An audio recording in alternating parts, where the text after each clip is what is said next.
साथियों, पिछले कई दिनों से लगातार हम लोग भारतीय जनता पार्टी की सरकार की चीन नीति पर हमला बोल रहे हैं। उसका कारण बड़ा स्पष्ट है। प्रधानमंत्री बार बार चीन के राष्ट्रपति के सामने नतमस्तक होते हुए दिखते हैं। यहां तक कि गलवान घाटी में जो हमारे 20 बहादुर सैनिकों की शहादत थी, प्रधानमंत्री ने चीन को क्लीन चिट देकर उस शहादत को भी नकार दिया, उनकी शहादत का भी अपमान किया। हमारे सेना के हाथ बंधे हुए हैं, प्रधानमंत्री ने खुद बांधे हैं। मैं आपको कारण बताता हूं। प्रधानमंत्री की चीन परस्ती आज से नहीं शुरू हुई। यह चीन परस्ती तब से शुरू हुई जब वो गुजरात के मुख्यमंत्री थे। अमेरिका उनको वीजा नहीं दे रहा था। चीन ये बार बार चले जाते थे क्योंकि वहां वीजा उनको आसानी से मिल जाता था। लगातार चीन जाते थे। वहां क्या उनके संबंध बने चीन से हमें नहीं मालूम। चीन के बड़े बड़े अधिकारियों को, मंत्रियों को गुजरात बुलाते थे। धौलेरा जो इंडस्ट्रियल सिटी बन रही है, 43,000 करोड़ के करारनामे चीनी कंपनियों के साथ किए। अपना लघु उद्योग, अपना मध्यम उद्योग बर्बाद कर दिया, लेकिन चीन की कंपनियों को पलक पावड़े बिछा बिछा कर जमीनें दी गई। ये गुजरात में किया, ये मुख्यमंत्री ने किया। मुख्यमंत्री का नाम नरेंद्र मोदी था। यहां तक कि नरेंद्र मोदी जी की चीन परस्ती का यह आलम है कि गुजरात के स्कूलों में मैंडरिन कंपलसरी करने की भी एक योजना ले आए थे। वो नहीं हो पाई। कांग्रेस ने उसका विरोध भी किया।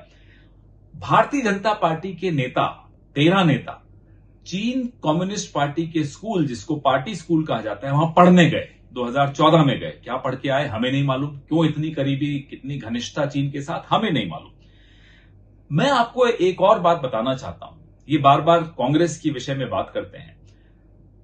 चीन को सबसे करारा जवाब राजीव गांधी की सरकार ने ऑपरेशन फैल्कन में 1986 में दिया, जब इसी तवांग सेक्टर में चीन ने कुछ शैतानी करने की कोशिश की।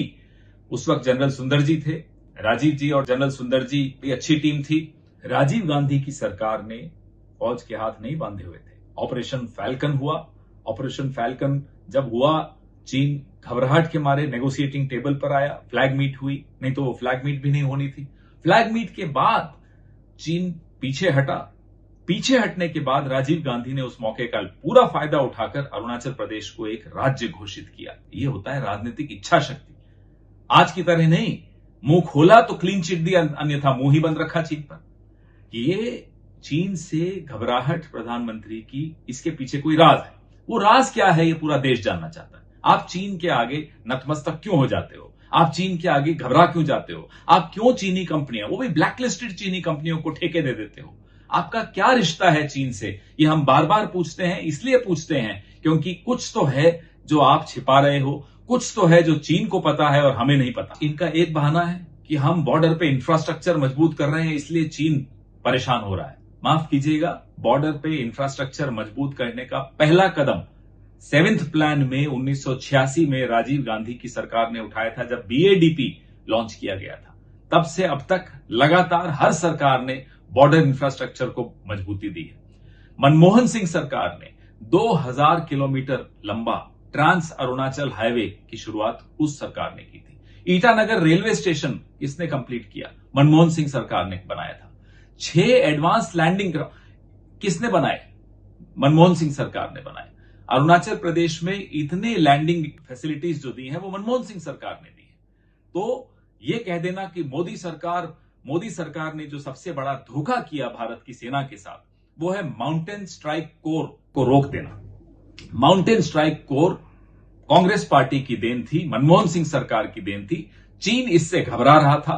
मनमोहन सिंह सरकार के जाते ही और मोदी सरकार के आते ही माउंटेन स्ट्राइक कोर को रोक दिया गया। आखिर कारण क्या था? क्या दबाव था मोदी सरकार पर? किसका दबाव था मोदी सरकार पर कि माउंटेन स्ट्राइक कोर का काम रोक दिया गया?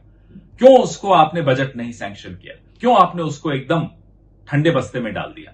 क्या चीन का दबाव था? और अगर चीन का दबाव था, तो आखिर कारण क्या है कि चीन के आगे आप दब जाते हैं, मोदी जी?